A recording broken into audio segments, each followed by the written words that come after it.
मेरे दोस्तों नमस्कार। आज के समय में हर इंसान उतार चढ़ाव की इस दौड़ में लगा हुआ है। हर इंसान भाग रहा है।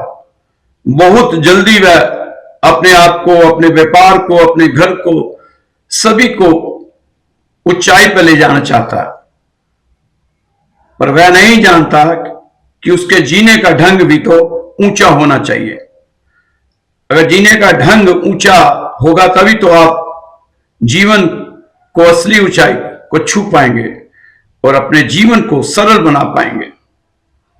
आज हम आपके घर में वास्तु दोष में से एक दोष के ऊपर चर्चा करेंगे। वो है आपके घर की सीढ़ियां, जिससे हम अपने घर में रोजाना इस्तेमाल करते हैं। आज आप इनके दोष और उपाय के बारे में जानेंगे। हम आपसे बात करेंगे। वास्तुशास्त्र के कुछ नियम हैं जिनका पालन करने से घर में खुशियां और सुख समृद्धि आती है। अगर हम वास्तु दोष के नियमों का पालन नहीं करेंगे तो संकट, क्लेश, असफलता, धन हानि, स्वास्थ्य हानि इन दोषों से ग्रस्त हो जाएंगे। घर की सीढ़ियों के कुछ नियम बनाए गए हैं। अगर नियम द्वारा सीढ़ी ना बनाई जाए तो इसे हम वास्तु दोष की श्रेणी में ही देखेंगे।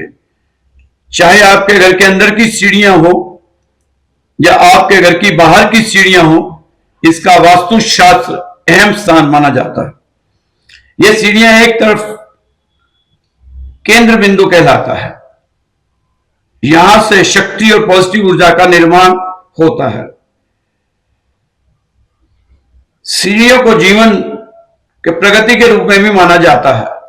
सीढ़ियां इंसान को ऊंचाई की तरफ ले जाने का इशारा करती हैं, फिर वो चाहे भौतिक हो या आध्यात्मिक ऊंचाई हो।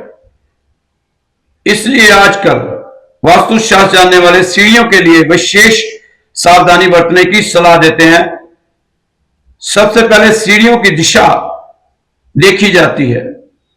ज्यादातर वास्तु विशेषज्ञ सीढ़ियों की दिशा का चयन करते हैं। सबसे पहले दक्षिण दिशा, पश्चिम दिशा या दक्षिण पश्चिम दिशा को ही बेहतर मानते हैं।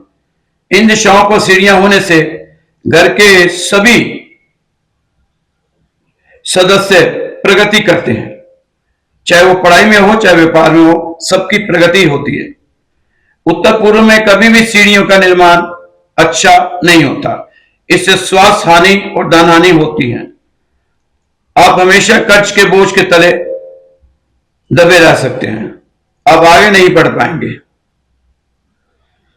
किसी कार्य में प्रगति नहीं हो पाएगी। इसके लिए उपाय है, मिट्टी के बर्तन में बरसात का पानी भरकर उसको ढककर सीढ़ियों के नीचे रखें। सातनाजा, 7 तरह के अनाज जो होते हैं वो पक्षियों के लिए, उसको सीढ़ी के नीचे आप रख सकते हैं। सीढ़ियों के नीचे कोई भी कूड़ा कचरा ना इकट्ठा होने दें। उस जगह को साफ रखें। ब्रह्म स्थान पर कभी भी सीढ़ियां ना बनाएं, इससे भी हानि होती है। मुख्य द्वार के सामने से भी कभी सीढ़ियां नहीं होनी चाहिए। सीढ़ियों की संख्या 5, 11, 17, 23, 29 इस तरह से हो तो ज्यादा बेहतर रहती है।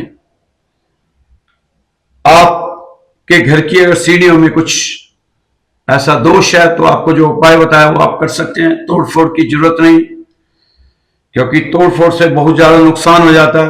अगर नया मकान बना रहे हैं तो उसमें जरूर आप ख्याल रखें कि सीढ़ियों की दिशा और उसकी संख्या आप इस वास्तुशास्त्र के हिसाब से बनाएं।